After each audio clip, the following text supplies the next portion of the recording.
नमस्कार प्रिय मित्रों, ओम नमः शिवाय। एक बार भगवान शिव से माता पार्वती ने पूछे 3 प्रश्न। सबसे पहला प्रश्न कि संसार में सबसे कोमल स्थान कौन सा है।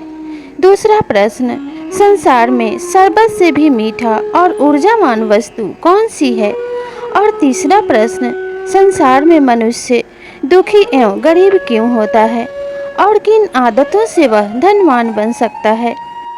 तो इन प्रश्नों के उत्तर में भगवान शिव ने माता पार्वती से क्या कहा, चलिए इस कथा के माध्यम से जानते हैं। यह कथा परम कल्याणकारी एवं जीवन को बदलने वाली है। जो भी मनुष्य प्रेम से इस कथा को सुनेगा और इसके ज्ञान को ग्रहण करेगा, उसके जीवन में निश्चय ही परिवर्तन आएगा। तो चलिए सुनते हैं इस परम कल्याणकारी शिव पार्वती संवाद को। भगवान शिव से जब माता पार्वती ने यह तीनों प्रश्न किए तो भगवान शिव ने कहा कि चलिए देवी, पहले हम पृथ्वी पे भ्रमण करके आते हैं। उसके बाद मैं आपके तीनों प्रश्नों के उत्तर आपको दे दूंगा। तब माता पार्वती और भगवान शिव पृथ्वी पे भ्रमण के लिए निकल जाते हैं। पृथ्वी पे भ्रमण करते करते भगवान शिव और माता पार्वती एक गांव से एक वृद्ध व्यक्ति के रूप में गुजर रहे थे। तभी वे एक सेठ के घर के पास से गुजरते हैं। उस सेठ की 3 पुत्रियां थीं जो कि अत्यंत सुंदर एवं सुशील थीं। देखने में वे राजकुमारियों की तरह दिखाई दे रही थी। भगवान शिव और माता पार्वती एक वृद्धा के रूप में उन्हें देख रहे थे और भगवान शिव ने माता पार्वती को वहीं पे रुकने का इशारा किया। तब सेठ की तीनों पुत्रियां अपने अपने कार्यों में व्यस्त थी। सेठ ने उन तीनों को बहुत ही प्रेम भरी दृष्टि से देखा और अपनी पत्नी से कहा कि मेरी पुत्रियां कितनी सुंदर व सुशील हैं और इनके मेरे जीवन में आने से मेरा जीवन भी बहुत ही सुखमय हो गया है। तब सेठ की पत्नी ने कहा कि आप सही कह रहे हैं, हमारी तीनों पुत्रियां बहुत ही सुंदर, नेक व सुशील हैं। वे हमारा बहुत आदर करती हैं और इस प्रकार से जिसके पास ऐसी संतान हो उसका जीवन तो धन्य हो जाता है। यह सुनकर सेठ ने अपने पत्नी से कहा कि मैं व्यापार के काम से लंबी यात्रा पे जाने वाला हूँ और मैं चाहता हूँ कि मैं अपनी तीनों पुत्रियों के लिए सुंदर उपहार लेके आऊँ, क्योंकि मेरी पुत्रियां मेरे लिए किसी उपहार से कम नहीं हैं और मैं इन्हें इनके योग्य ही उपहार देना चाहता हूँ। इसलिए मैं जानना चाहता हूँ कि मेरी पुत्रियों को मुझसे कौन सा उपहार चाहिए। इतना कहकर सेठ की पत्नी अपनी तीनों बेटियों को बुलाने गई और बुलाकर उनके पिता के पास ले आई। तब सेठ ने अपने पहले बेटी से प्रश्न किया कि बेटी, तुम मुझे कितना प्रेम करती हो और मैं तुम्हारे जीवन में कितना महत्व रखता हूँ। बड़ी बेटी ने अपने पिता का प्रश्न सुना और जवाब में कहा कि पिताजी, आप तो मेरे प्राणों से भी प्रिय हैं। मेरे जीवन में जितना भी सुख है उसके कारण आप ही हैं। आप ही के कारण मैं एक राजकुमारी की तरह जीवन जी रही हूँ। अगर मैं आपकी बेटी नहीं होती तो मेरे जीवन में इतना सुख नहीं होता और ना ही मेरी इतनी मान प्रतिष्ठा होती। अपनी बड़ी बेटी के ऐसे जवाब को सुनकर सेठ गदगद हो गया। प्रसन्नता के मारे उसने अपनी बड़ी बेटी का माथा चूम लिया और अपनी बड़ी बेटी से पूछा कि पुत्री, मैं व्यापार के काम से दूर यात्रा पे जा रहा हूँ, तो तुम्हें मुझसे कौन सा उपहार चाहिए। तुम जो भी मांगोगी तुम्हें वही उपहार मिलेगा। तब सेठ की बड़ी बेटी ने अपने पिता से कहा कि पिताजी, आप मेरे लिए सुंदर मानिक और मोती जड़े कमरबंद लेके आइए, मुझे वो बहुत पसंद है। तब सेठ ने उत्तर दिया कि ठीक है पुत्री, मैं तुम्हारे लिए मानिक और मोती जड़े कमरबंद लेके आऊँगा। तब सेठ अपनी दूसरी पुत्री की तरफ बढ़ा और उससे पूछा कि पुत्री, मैं तुम्हारे जीवन में क्या महत्व रखता हूँ और तुम मुझे कितना प्रेम करती हो। सेठ की मंझली पुत्री ने जवाब देते हुए सेठ से कहा कि पिताजी, आप तो मुझे ईश्वर से भी अधिक प्रिय हैं। मैं ईश्वर को याद करने से पहले आपको याद करती हूँ और अपने माताजी को याद करती हूँ, क्योंकि माता पिता ही ईश्वर के दूसरे रूप हैं। उन्होंने हमें जन्म दिया है, इसलिए आपसे बढ़कर मेरे लिए इस जीवन में और इस पूरे संसार में कोई नहीं है। सेठ ने जब अपनी पुत्री के ऐसे जवाब को सुना तो वे बहुत खुश हो गया और मारे खुशी के उसका हृदय बहुत ही हर्षोल्लास से भर गया और उसने अपनी बेटी को सीने से लगा लिया और कहने लगा कि पुत्री, मैं यह जानकर बहुत खुश हूँ कि मैं तुम्हारे लिए इतना महत्व रखता हूँ। अब तुम ये बताओ कि तुम्हें मुझसे क्या उपहार चाहिए। तब मझली बेटी ने जवाब दिया कि पिताजी, मेरे लिए आप 9 लाखा हार ले आइएगा जिसमें हीरे और मोती जड़े हो। तब सेठ ने जवाब दिया कि पुत्री, तुम्हारे लिए तो यह उपहार भी बहुत तुच्छ होंगे, क्योंकि तुम तो हीरे से भी अधिक कीमती हो। और यह कहकर उसे आश्वासन दिया कि मैं तुम्हारे लिए हीरे से जड़ा हुआ 9 लाखा हार अवश्य लेके आऊँगा। इतना कहकर सेठ अपनी सबसे छोटी बेटी के पास गया और उससे पूछा कि बेटी, मैं तुम्हारे जीवन में कितना महत्व रखता हूँ, तुम मुझसे कितना प्रेम करती हो। अपने पिता की ऐसी बातें सुनकर सेठ की सबसे छोटी बेटी ने जवाब दिया कि पिताजी, आप मेरे लिए उतने ही महत्वपूर्ण हैं जितना कि भोजन में नमक। जब सेठ ने अपने पुत्री की ऐसी बातें सुनी तो वह मारे क्रोध के लाल हो गया और गुस्से भरे स्वर में अपने पुत्री से पूछा कि पुत्री, क्या तुम मुझसे प्रेम नहीं करती? क्या तुम्हारे जीवन में मेरा इतना ही महत्व है? तब पुत्री ने कहा कि पिताजी, मैं आपसे बहुत प्रेम करती हूँ, लेकिन आपका मेरे जीवन में नमक के जितना ही महत्व है। आप भले ही अभी इस बात का गलत मतलब निकाल रहे हो, लेकिन उचित समय आने पे आप इस बात को अवश्य ही समझ पाएंगे। सेठ बहुत क्रोधित हुआ और अपनी बेटी के पास से बहुत ही गुस्से में चला गया और कहने लगा कि मैंने अपने दोनों बेटियों के लिए बहुत ही कीमती उपहार लाने का वादा किया है, लेकिन तुम जिस प्रकार से मुझे नमक के बराबर महत्व दे रही हो, उसी प्रकार से मैं भी तुम्हें आज से अपने जीवन में कोई महत्व नहीं दूंगा। आज से तुम मेरे लिए कुछ भी नहीं हो। ना तो मैं तुझे अपनी पुत्री का महत्व दूंगा और ना ही मैं तुझे प्रेम करूंगा। इतना कहकर सेठ विदेश यात्रा के लिए निकल जाता है और विदेश यात्रा पे चला जाता है। कुछ समय बीतने के पश्चात जब सेठ वापस लौटता है तो अपनी दोनों बेटियों के लिए, एक बेटी के लिए मानिक और मोती जड़े कमरबंद लेके आता है और दूसरी बेटी के लिए हीरे मोतियों से जड़ा 9 लाखा हार लेके आता है। लेकिन तीसरी बेटी के लिए सेठ कोई भी भेंट, कोई भी उपहार लेके नहीं आता है, जिसके कारण भी सेठ की तीसरी बेटी बिल्कुल भी दुखी नहीं होती है। वे तो हमेशा की तरह ही खुशी व प्रसन्न दिखाई देती है। वह भगवान शिव की परम भक्त थी और भगवान शिव की पूजा और आराधना में हमेशा लीन रहा करती थी। पिता के आने के बाद उसने अपने पिता के चरण स्पर्श किए और बहुत प्रसन्नता दिखाई, लेकिन सेठ को जरा भी फर्क नहीं पड़ा। वे तो अपने पुत्री को नफरत भरी निगाहों से ही देख रहा था। उसने अपनी दोनों बेटियों को पास बुलाया। बड़ी बेटी को उसने कमरबंद दे दिया और मझली बेटी को गले का 9 लाखा हार दे दिया।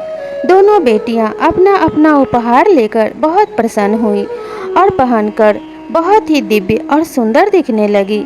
लेकिन सबसे छोटी बेटी उनके उपहार को ही देखकर बहुत प्रसन्न हुई और जरा भी जलन या ईर्ष्या का भाव उसने नहीं रखा। भगवान शिव की पूजा और आराधना करते हुए वे अपने पिता और बहनों की मंगल कामना करती रही और कहती रही कि पिताजी, आपने मेरी दीदियों के लिए उपहार लाया, मैं इसी से प्रसन्न हूँ और मुझे इस बात का कोई भी दुख नहीं है कि आपने मेरे लिए कुछ भी नहीं लाया। आपका स्नेह और मेरी माता जी का स्नेह ही मेरे लिए सबसे बड़ा उपहार है।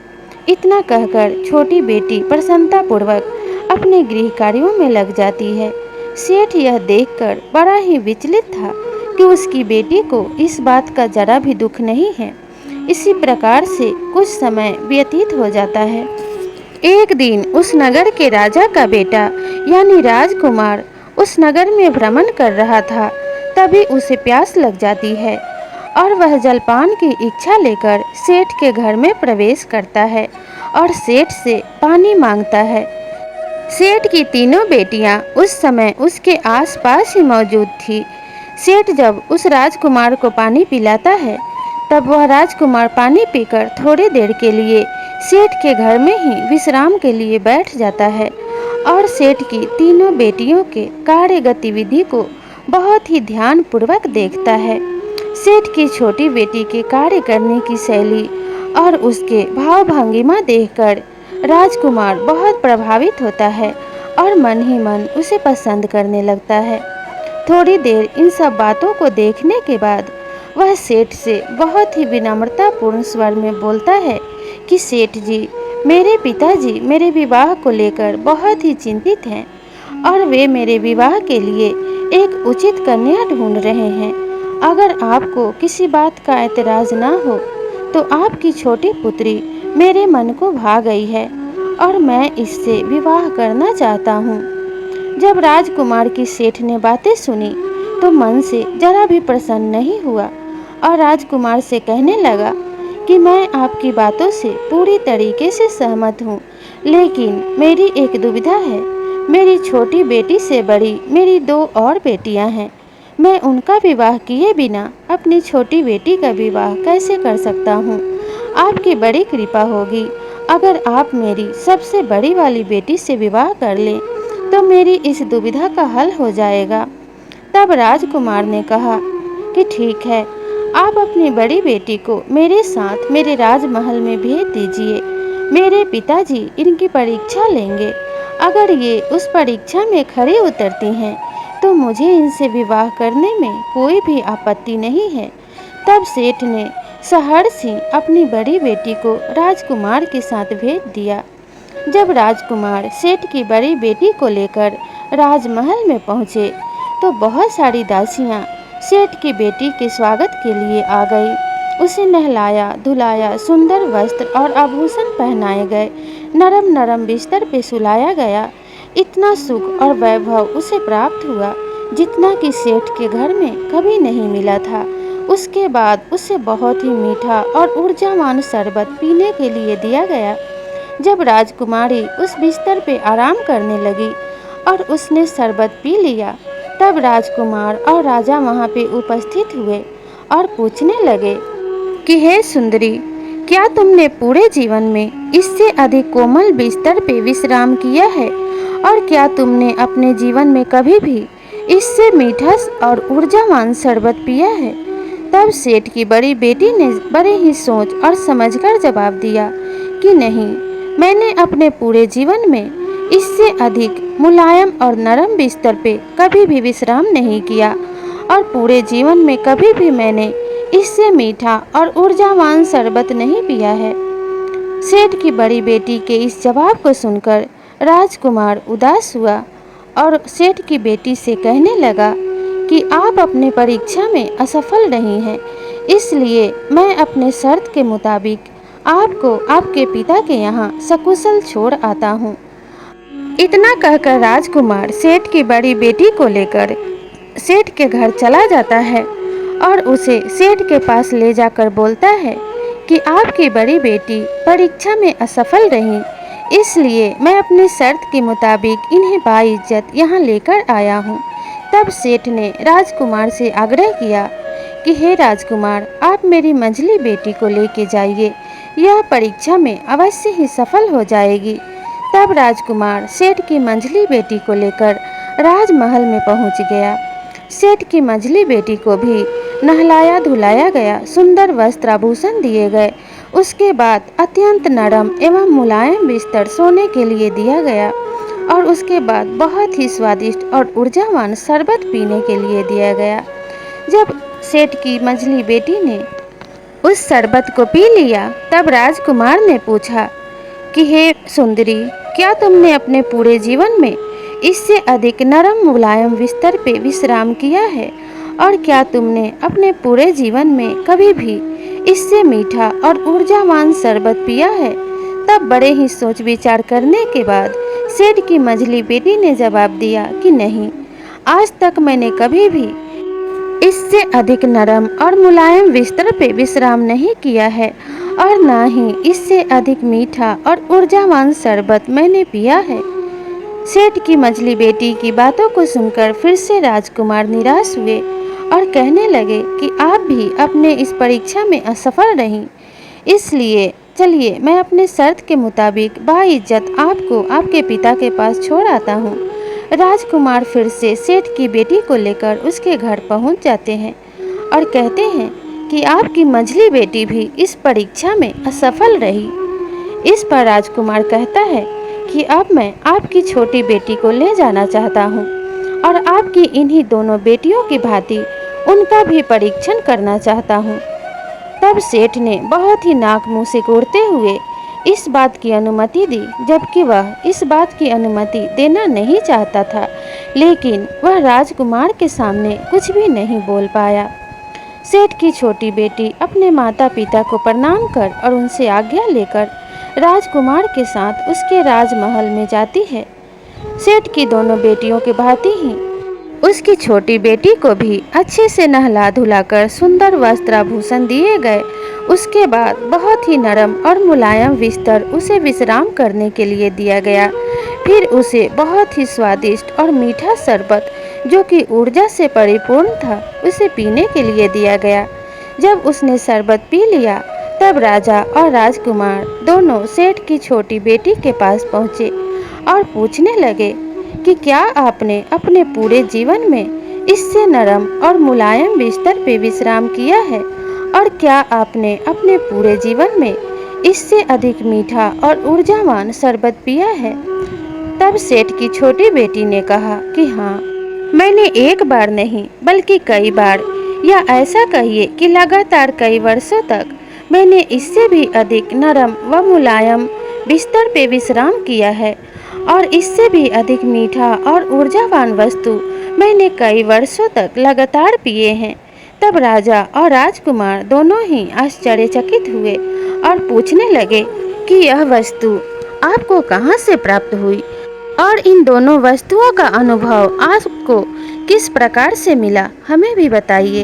तब सेठ की छोटी बेटी कहने लगी कि इस संसार में सबसे कोमल, सबसे मजबूत और सबसे सुरक्षित एक माँ का गोद होता है जो कि अपने बच्चों के लिए फूलों से भी कोमल होता है, और एक माँ का गोद इतना अधिक मजबूत होता है जो कि अपने बच्चे को हर खतरे से बचाता है।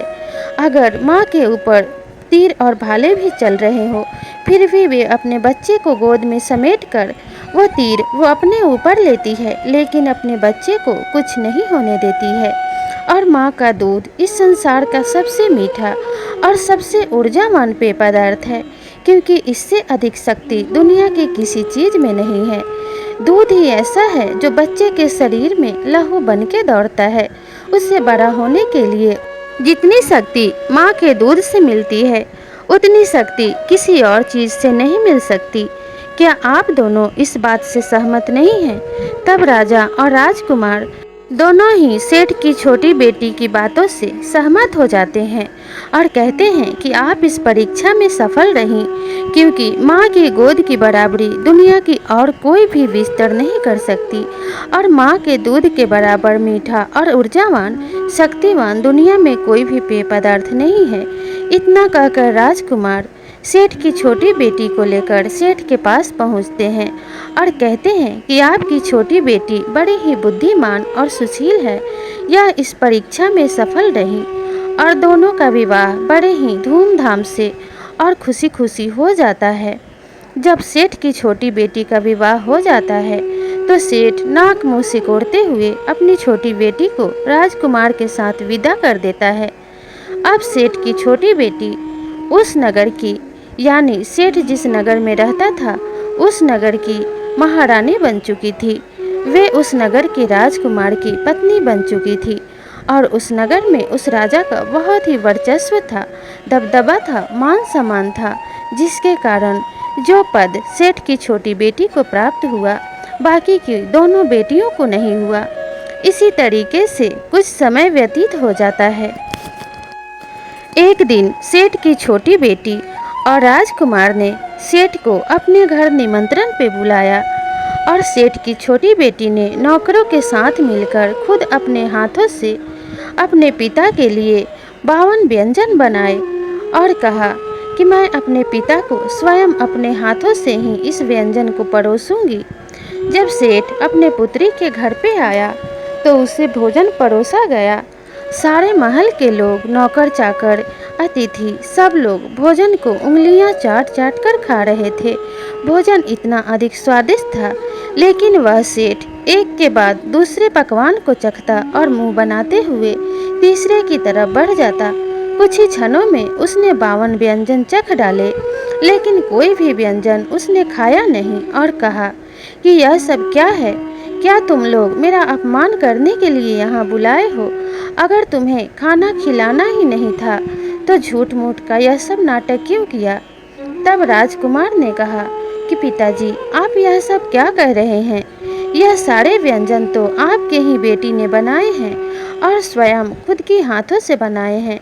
तो आपके बेटी के हाथों से बने हुए पकवान भला बेस्वाद कैसे हो सकते हैं? तब सेठ ने कहा कि सारा पकवान किस काम का? यह सारा पकवान तो एक कूड़े के बराबर है। किसी भी व्यंजन में नमक नहीं है तो उसमें स्वाद कहाँ से आएगा? भोजन चाहे जितना भी स्वादिष्ट हो, अगर उसमें चुटकी भर नमक ना डाला जाए तो उसमें स्वाद आ ही नहीं सकता। वे भोजन बिल्कुल एक कूड़े के बराबर होता है। तब सेठ की छोटी बेटी ने अपने पिता से कहा कि पिताजी, जिस प्रकार घी और मक्खन में बने हुए व्यंजन भी आपको स्वाद नहीं दे सकते एक चुटकी नमक के बिना, उसी प्रकार से जीवन में मैंने इसी बात का उदाहरण देकर आपको अपना प्रेम प्रदर्शन करना चाहा था, लेकिन आपने मेरी बातों को नहीं समझा और मुझसे नफरत करने लगे, मुझे अपने जीवन से निकाल दिया। आपके प्रश्न के उत्तर में मैंने बस यही कहा था कि आपको मैं उतना ही प्रेम करती हूँ जितना कि भोजन में नमक, यानी कि भोजन का सबसे ज़रूरी वस्तु। मैं बस आपको इतना ही समझाना चाहती थी कि आप मेरे जीवन में सबसे अधिक महत्वपूर्ण हैं। अगर मैं शरीर हूँ तो आप प्राण हैं। जैसे एक खाने का नमक ही प्राण होता है, उसके बिना उसमें स्वाद नहीं आ सकता, ठीक उसी प्रकार से एक पुत्री के जीवन में पिता का स्थान परम पूज्य होता है और एक पिता के बिना पुत्री कभी भी सुरक्षित नहीं होती। मेरी इन बातों को आपने उस दिन नहीं समझा और मुझे तिरस्कृत किया और इतना अपमानित किया जिसे पूरे जीवन में भी भुलाया नहीं जा सकता। लेकिन फिर भी मैंने आपको माफ़ किया और कभी आपकी बातों को बुरा नहीं माना। जब सेठ ने अपनी पुत्री की यह सारी बातें सुनी तो उसकी आंखें खुल गई। उसके आंखों से अश्रु की धारा बहने लगी और वह हाथ जोड़कर अपने पुत्री के सामने खड़ा हो गया और कहने लगा, पुत्री, मुझे माफ़ कर देना। मैं अज्ञानतावश तुम्हारी बातों को नहीं समझ पाया और मुझे ऐसा लगा कि तुम मेरा अपमान कर रही हो, जबकि दोनों बेटियों का छलावा भरा प्रेम मुझे बहुत आकर्षित कर गया और तुम्हारी सच्ची श्रद्धा और प्रेम को मैंने अपमानित किया। अगर हो सके तो मुझे क्षमा कर देना। तब सेठ की पुत्री ने कहा कि पिताजी, कैसी बातें कर रहे हैं? माता पिता चाहे जैसे भी हों, बच्चों के लिए हमेशा आदरणीय एवं पूजनीय होते हैं। इतना कहकर सेठ ने अपने पिता को गले से लगा लिया और दोनों पिता पुत्री के सारे शिकवे शिकायत उस दिन से दूर हुए। इतना देखकर माता पार्वती और भगवान शिव कैलाश को लौट जाते हैं और वहाँ पे जाकर माता पार्वती भगवान शिव से कहती हैं कि हे प्रभु, आपने मेरे 2 प्रश्नों के तो उत्तर दे दिए हैं, लेकिन एक प्रश्न अभी भी शेष है। तब भगवान शिव ने कहा कि देवी, जैसे आपके 2 प्रश्नों के उत्तर आपको मिल गए हैं, अभी यह कहानी बाकी है। पूरी कहानी सुनने के बाद आपको आपके तीसरे प्रश्न का भी उत्तर मिल जाएगा। तब भगवान शिव आगे की कहानी माता पार्वती को सुनाना शुरू करते हैं और कहते हैं कि सेठ अपने पुत्री के यहाँ से अपने घर को लौट आता है, लेकिन उसके अहंकार और उसके धन के अपव्यय के कारण उसकी सारी संपत्ति धीरे धीरे नष्ट हो चुकी थी। अब वह एक कंगाल सेठ बन चुका था। अब उसे छोटी छोटी चीज़ों के लिए भी सोचना पड़ता था।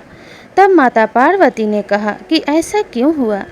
तब भगवान शिव माता पार्वती के प्रश्नों के उत्तर देते हुए कहते हैं कि जब सेठ अपने पुत्री से रुष्ट रहने लगा था और उसे इस बात का अहंकार हो गया था कि उसकी दोनों बेटियां उसे भगवान से भी अधिक महत्व देती हैं, तो इस अहंकार में वह शराब पीने लगा, जुआ खेलने लगा, धन को गलत कार्यों में खर्च करने लगा, जिसके कारण उसके सारे धन नष्ट हो गए।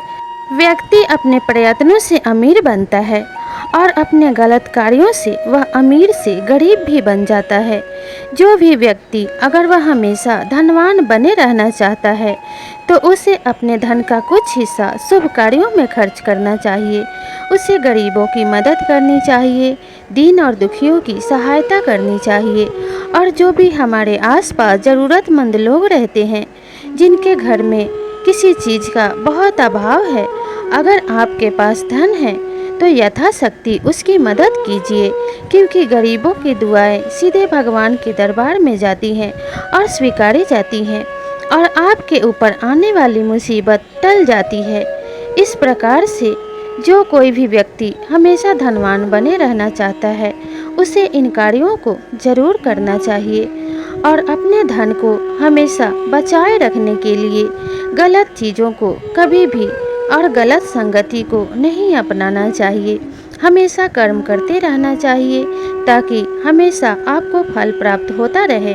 जिस तरीके से रुका हुआ पानी भी व्यर्थ हो जाता है और गंदा हो जाता है, उसी प्रकार से अगर मनुष्य कर्म करना छोड़ दे तो वह स्थिर हो जाता है और उसके काम करने की शक्ति भी खत्म हो जाती है। तब माता पार्वती भगवान शिव के यह तीनों जवाब सुनकर संतुष्ट हो जाती हैं और कहती हैं कि हे प्रभु, मैंने आपके जवाब सुने, अब मैं बहुत प्रसन्न हूँ। अब मैं यह जान चुकी हूँ कि माता की गोद से बढ़कर कोमल कोई वस्तु नहीं होती और माता के दूध से बढ़कर मीठा और ऊर्जावान कोई पेय पदार्थ नहीं होता और मनुष्य अपने बुरे कर्मों के कारण गरीब बनता है और अपने शुभ कर्मों के कारण वे हमेशा अमीर बने रह सकता है। तो प्रिय दर्शकों, भगवान शिव और माता पार्वती का यह संवाद आपको कैसा लगा हमें कमेंट करके ज़रूर बताइएगा। और अगर यह भक्तिमय संवाद आपको पसंद आई हो तो कमेंट बॉक्स में ओम नमः शिवाय ज़रूर लिखिएगा। मिलते हैं इसी तरह की नई कहानी के साथ, तब तक के लिए नमस्कार।